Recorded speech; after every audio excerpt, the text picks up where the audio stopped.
Hello and welcome to EduNova's practical session on PN junction diode. In this session, we will draw the characteristic curve of a PN junction diode and determine its resistance in forward and reverse bias. Let's learn in detail about the PN junction diode and how to perform this experiment. Aim: to draw IV characteristics of the junction diode. The apparatus used in this experiment are a PN junction characteristic apparatus and connecting wires.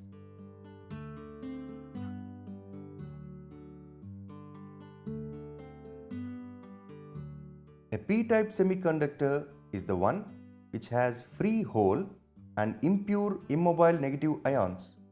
So, we can say that P-type semiconductor have excess number of holes and they are majority charge carriers.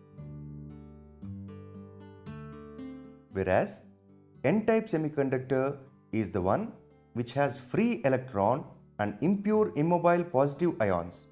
So, we can say that N-type semiconductor have excess number of electrons and they are the majority charge carriers. The combination of P-type and N-type semiconductors result in a PN junction diode. Here, at the junction, diffusion takes place.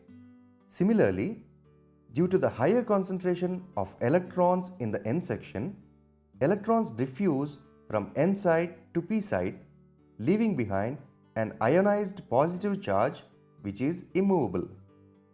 As the holes and electrons continue to diffuse, a layer of negative charge on the P side of the junction and a layer of positive charge on the N side of the junction is developed. This junction region is known as depletion layer. Since either side of the junction region stationary positive and negative charges exist, there is an electric potential difference Vd across the junction which is called potential barrier. It prevents the further movement of holes and electrons. And this whole combination is nothing but the PN junction diode. Here, the white line on one end indicates that it is a negative terminal. Now, let us study the forward bias characteristics. When P section is connected to the positive terminal and N section is connected to the negative terminal of the battery, the PN junction is said to be in the forward bias. With the increase in forward bias voltage, the forward current increases slowly. When the forward bias voltage V equal to the threshold voltage, the forward current increases rapidly.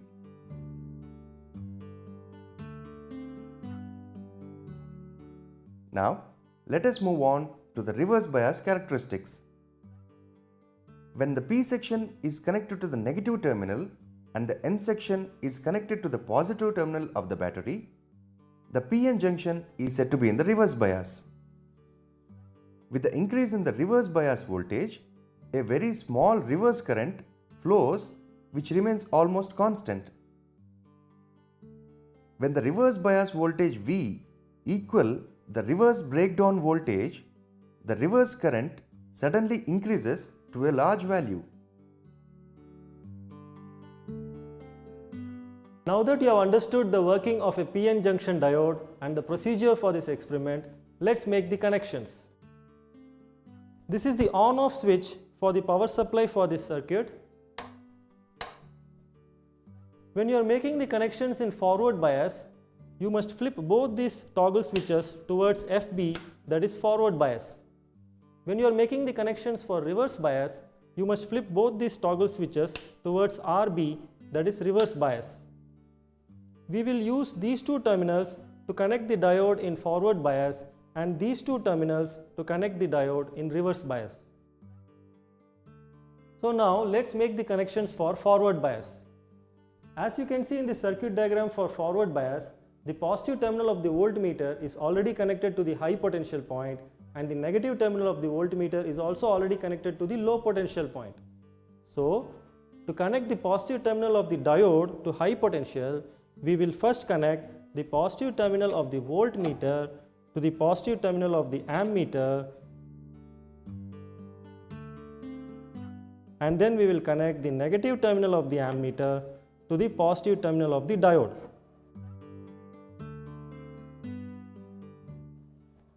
Next, to connect the negative terminal of the diode to low potential, we will connect the negative terminal of the voltmeter to the negative terminal of the diode.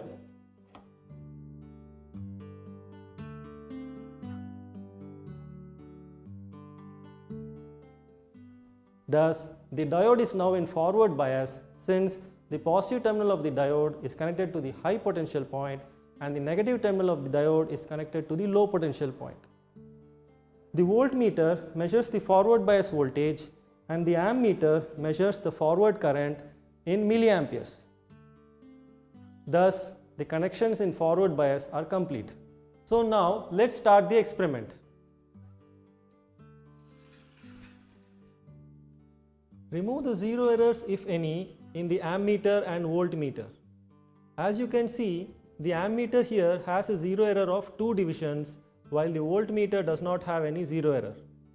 So let's first remove the zero error in the ammeter by using the screwdriver.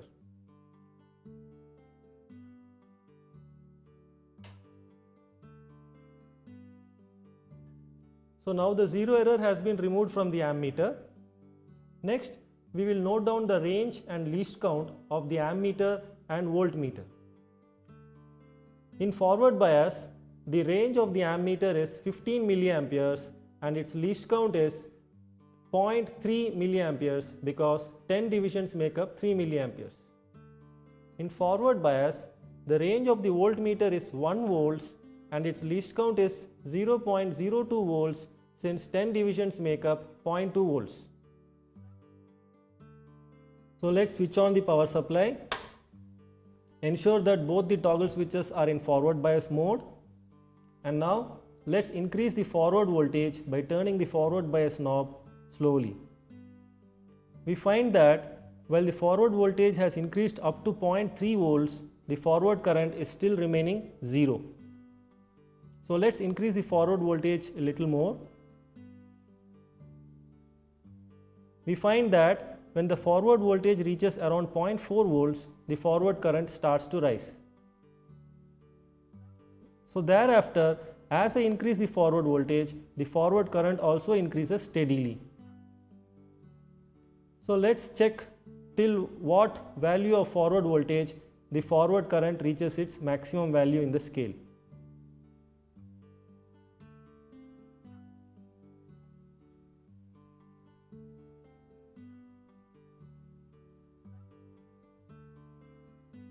So we find that we will be able to take measurements up to around 0.6 volts so that we can cover the entire range of the ammeter.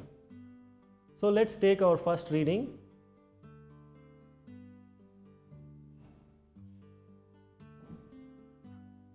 We will set the forward voltage to 0.02 volts and we find that the forward current is 0 milliamperes.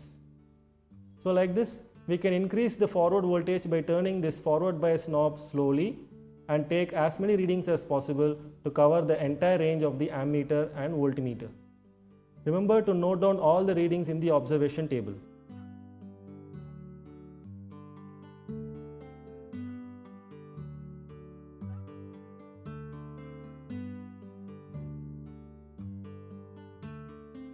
Now that we have taken the readings for forward bias, let's make the connections for reverse bias. First, flip the toggle switches to reverse bias mode. Now, as you can see in the circuit diagram for reverse bias, the positive terminal of the voltmeter is already connected to the high potential point and the negative terminal of the voltmeter is already connected to the low potential point. So, we connect the negative terminal of the diode to high potential point by first connecting the positive terminal of the voltmeter to the positive terminal of the ammeter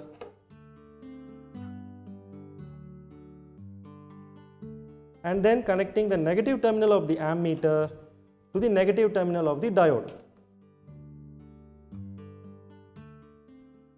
Next, we connect the positive terminal of the diode to low potential point by connecting it to the negative terminal of the voltmeter.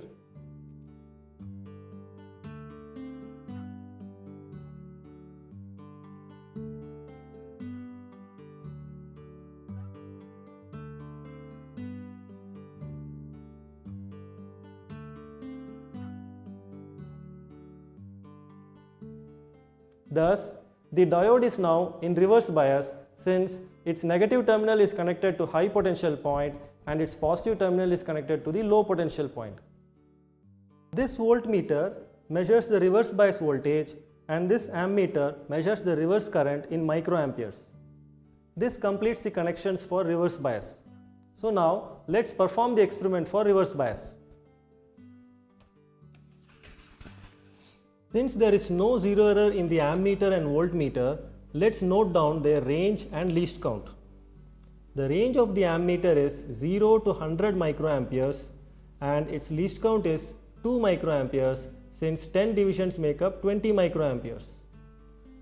The range of the voltmeter is 0 to 100 volts and its least count is 2 volts since 10 divisions make up 20 volts. Let's switch on the power supply and increase the reverse bias voltage by slowly turning this reverse bias knob. Now as the reverse bias voltage is increasing, observe that the reverse current is also increasing steadily. Since we want to utilize the full range of the ammeter scale, let's find out at what value of reverse bias voltage the ammeter reaches its maximum deflection. So we find that at around 50 volts in the reverse bias, the ammeter reaches its maximum deflection. So we will plan our measurements in such a way that we take as many readings as possible till the voltmeter reaches 50 volts. So let's take our first measurement for the voltmeter reading of 4 volts. So now the voltmeter is showing 4 volts and the corresponding reading in the ammeter is 2 microamperes. So note this down in the observation table and take the remaining readings by increasing the reverse bias voltage slowly by rotating this reverse bias knob.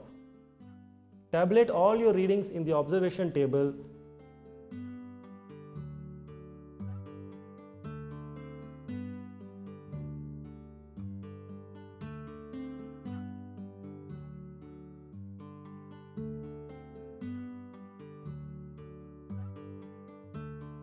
PN junction diode, forward bias. Range of the voltmeter is equal to 0 to 1 volts. Least count of the voltmeter is equal to 0.02 volts. Zero error of the voltmeter is equal to nil.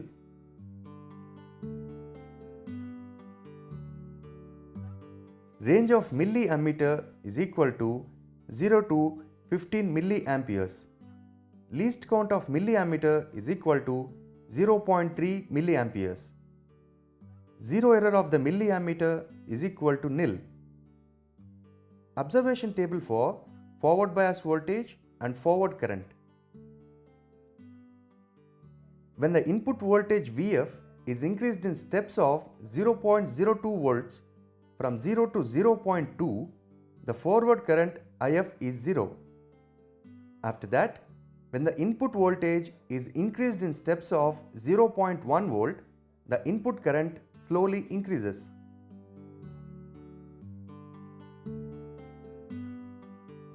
Using the values of forward voltage and forward current, we plot a graph by taking forward voltage on x-axis and forward current on y-axis.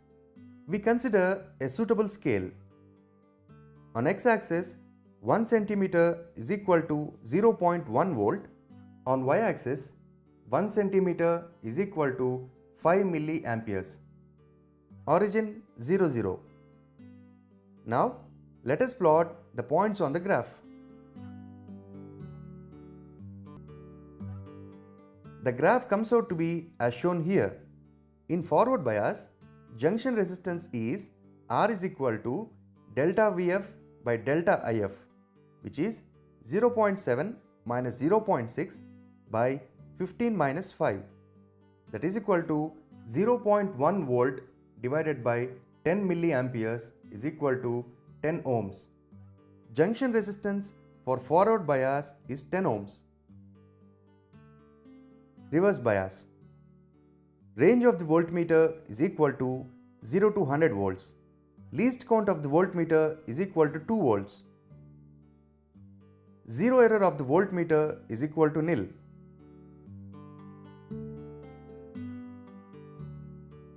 Range of the microammeter is equal to 0 to 100 microamperes. Least count of microammeter is equal to 2 microamperes. Zero error of microammeter is equal to nil. Observation table for reverse bias voltage VR and reverse current IR.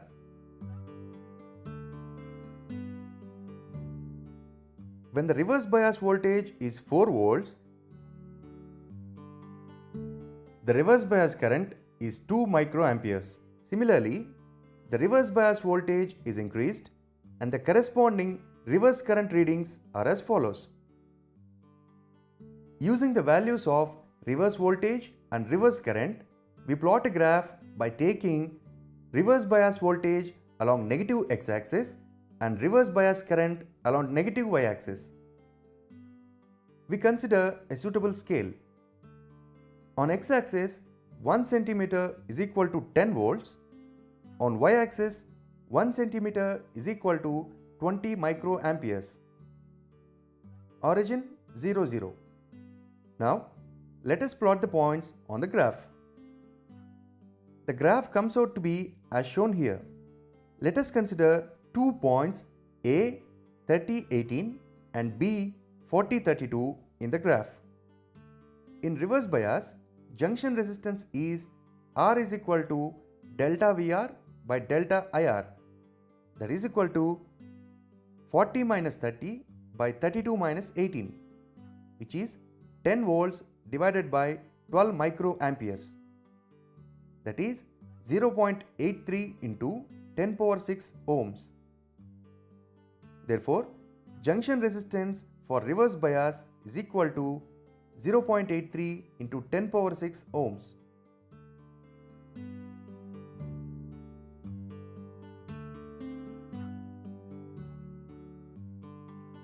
All connections should be neat, clean and tight. Key should be closed only when we are taking the readings. The voltage should be increased in steps of 0 to 1 volt until you observe a significant change in the current. Forward bias voltage beyond breakdown should not be applied. I am sure that after watching this video, you have now understood how to draw the characteristic curves of a PN junction diode and determine its resistance in forward and reverse bias. Thank you for watching this video.